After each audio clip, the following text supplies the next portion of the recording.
Bonjour à tous. Aujourd'hui, nous allons plonger dans le monde fascinant des fractions. Les fractions qui sont essentielles en mathématiques car elles nous aident à comprendre et à manipuler des parties de quantité. Avant de commencer, n'oubliez pas de vous abonner à ma chaîne et de liker cette vidéo pour rester à jour avec toutes mes nouvelles leçons et conseils. Votre soutien m'aide énormément et me motive à créer davantage du contenu utile pour vous. Donc, sans plus attendre, commençons par définir ce que sont les fractions. Donc, les fractions sont un outil important en mathématiques. Elles nous permettent de comprendre et de travailler avec des parties de quantité. Voilà. Maintenant, en quoi elle est composée une fraction? Elle a deux éléments. Nous avons la partie numérateur, qui est le nombre au-dessus de la barre de fraction, qui indique combien de parts sont considérées. Comme cet exemple, nous avons deux parts d'un tout. Maintenant, la partie d'en bas, au-dessous de la fraction, de la barre de fraction, on l'appelle le dénominateur, qui est le nombre qui indique en combien de parts le tout est divisé.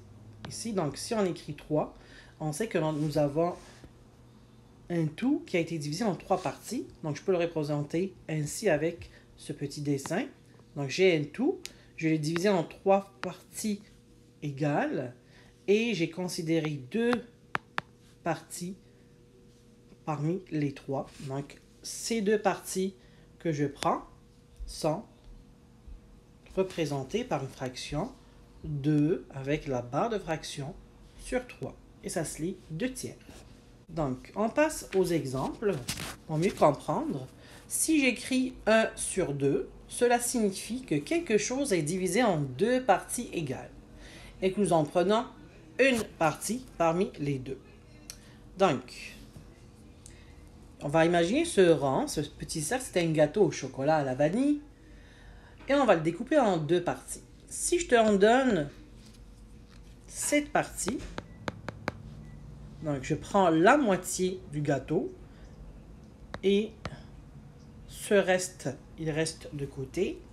Donc, comment je dois représenter cette partie que tu as consommée? On a dit que je l'ai divisé en 2 parts égales. Donc, le tout, c'était 2. Et combien j'en ai pris? Une part parmi 2. Et ça se lit une demi.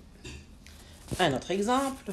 Pour la fraction 3 sur 4, qu'on lit 3 quarts, elle signifie que quelque chose est divisé en 4 parties égales et que nous en prenons 3. Donc, je vais imaginer encore mon petit cercle. Une pizza végétarienne ou bien au fromage. Je l'ai divisé en 4 parts. Elles sont toutes, ces parties, elles sont toutes égales. Donc, 1, 2, 3, 4. Donc, si tu as consommé une part, une autre part, il reste une seule. Les 3 parts, ça se représente par la fraction 3 sur 4. Donc, le 3, c'est mon numérateur, c'est la partie que j'ai consommée. Et la partie dénominateur qui est 4, c'est la partie de tout. Le tout, c'est une unité qui a été divisée en 4 parties égales. Voilà. Passons maintenant aux nombres fractionnaires. Les nombres fractionnaires sont des nombres qui peuvent être exprimés sous forme de fractions. Et on inclut 3 types de fractions. Si on parle de fractions propres, où le numérateur est inférieur au dénominateur. Donc, l'exemple 1 sur 3, le numérateur c'est 1, le dénominateur c'est 3, 1 est plus petit que 3, donc la fraction est inférieure à 1, on l'appelle fraction propre. Lorsqu'il s'agit d'une fraction impropre, le numérateur doit être supérieur au dénominateur, donc 5 est supérieur à 4. Donc, c'est une fraction qui va donner une valeur supérieure à 1. Si on parle de nombre mixte, donc c'est une combinaison entre un nombre entier et une fraction propre. Ici, on écrit 1 et 2 tiers. Ça veut dire qu'on a un tout, tout un tout, mais on a encore 2 tiers d'un tout. Donc, regardez si on veut représenter cela. Donc, le tout a été divisé en 3 parties. On a pris tout le tout, ici, le 1. Mais encore, on a rajouté 2 tiers d'un autre tout. Donc, je prends 2 parts. Ça représente 2 tiers. Et je l'écrirai 1 entier et 2 tiers. Donc, c'est un nombre mixte. On a un entier et une fraction propre. Maintenant, est-ce qu'on peut transformer les fractions impropres en non fractionnaires et vice-versa? Effectivement, c'est possible et on va voir les méthodes. Donc, si en premier lieu, je veux transformer une fraction impropre en nombre fractionnaire, voici les étapes. La première étape, c'est diviser le numérateur par le dénominateur. On sait qu'une fraction impropre, donc le numérateur, est supérieur au dénominateur. On prend l'exemple 9 sur 4. 9 sur 4, si je divise par 2, j'aurai 2 parties entières. Certainement, il va me rester un reste. D'accord? Parce que 9 divisé par 4, ça me donne 2. Donc 2 fois 4, c'est 8. 9 moins 8, ça me donne 1. C'est mon restant. Donc ça, c'est la deuxième étape. Le quotient devient la partie entière et le reste devient le nouveau numérateur. Donc, je répète, on a dit que 9 divisé par 4, ça me donne 2 entiers, ou bien 2 parts entières, mais le reste, 1. Donc, j'écrirai 9 sur 4, donc c'est le résultat de la division qui est 2, mais comme il me reste 1, je l'écrirai en fraction. On sait que le dénominateur était 4, donc le tout a été divisé en 4. On laisse le dénominateur comme il était au début. Donc, on a 2 entiers et 1 quart. Voilà. Maintenant, comment on transforme un nombre mixte en fraction impropre? Ici, on a un exemple, 2 entiers et 1 tiers. On veut l'écrire sous forme d'une fraction impropre. Comment on fait? Donc, on te dit la première étape, il faut multiplier la partie entière par le dénominateur. Ici, nous avons 2 et 1 tiers. D'accord? 2 et 1 tiers. Donc, on nous dit, deuxième étape, on prend l'entier et on le multiplie par le dénominateur, qui est ici. Mais on doit rajouter le numérateur au résultat de cette opération. Nous, on avait un 1 au numérateur, il faut le rajouter, ce qui donne un 7. D'accord? Et on conserve le même dénominateur. Donc, le 2 entiers et 1 tiers, c'est 2 fois 3 plus 1, ça me donne 7, mais on garde le numérateur. Donc, l'équivalent de 2 entiers et 1 tiers, c'est 7 sur 3. Voilà pour la transformation. Donc, passons maintenant un petit exercice pour consolider ce qu'on a vu auparavant, juste pour mieux comprendre les choses. Donc, nous avons ici des représentations. Une représentation, une deuxième, une troisième. Donc, représenté sous forme d'un dessin. Et on veut l'écrire en fractions. Donc, on a dit, il faut d'abord savoir, le tout a été divisé en combien de parts égales.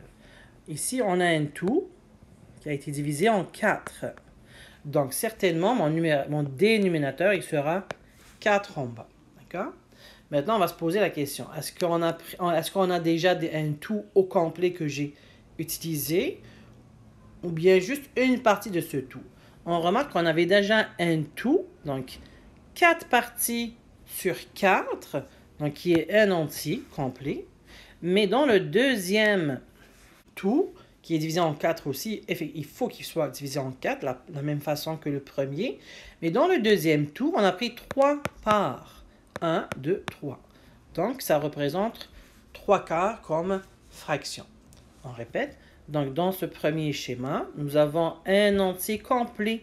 Donc, c'est 4 sur 4, ce qui est une part entière. Mais dans le deuxième tout, la deuxième part, on a pris juste 3 parts parmi 4 et on le représente sous forme d'une fraction. Donc, ce schéma nous donne un entier et 3 quarts. Et on peut aussi le représenter d'une autre façon. Donc, comme on nous a dit tout à l'heure, 1 fois 4 plus 3. Je garde le dénominateur. Donc, ça me donne 7 sur 3. Voilà. Même chose pour le deuxième schéma. Nous avons un cercle.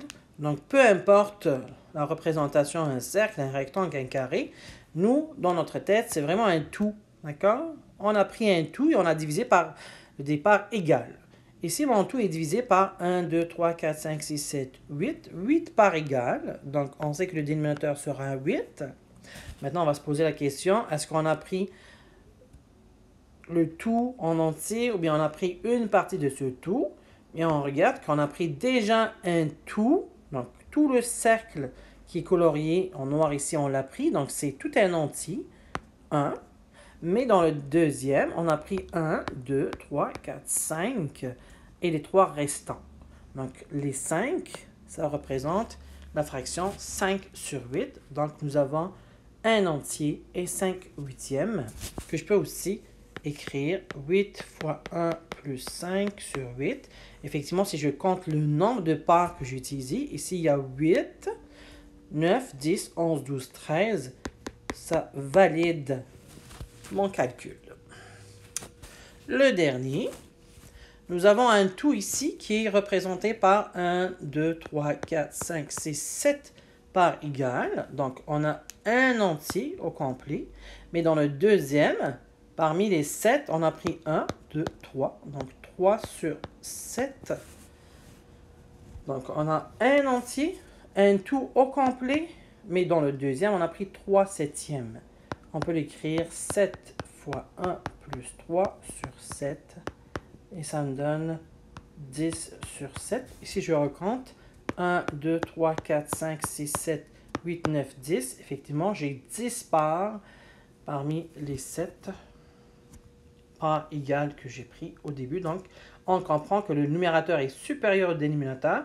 Donc, on a dépassé une part entière, qui est le premier. Et on a rajouté d'autres parts dans un autre tout. Voilà. J'espère que vous avez bien compris. Donc, n'oubliez pas de liker, de s'abonner à ma chaîne. Et je serai ravi de répondre à toutes questions qui vous viennent à l'esprit. Donc, on termine aujourd'hui avec cela. Et en attendant la suite dans le chapitre des fractions. Merci beaucoup. Au revoir.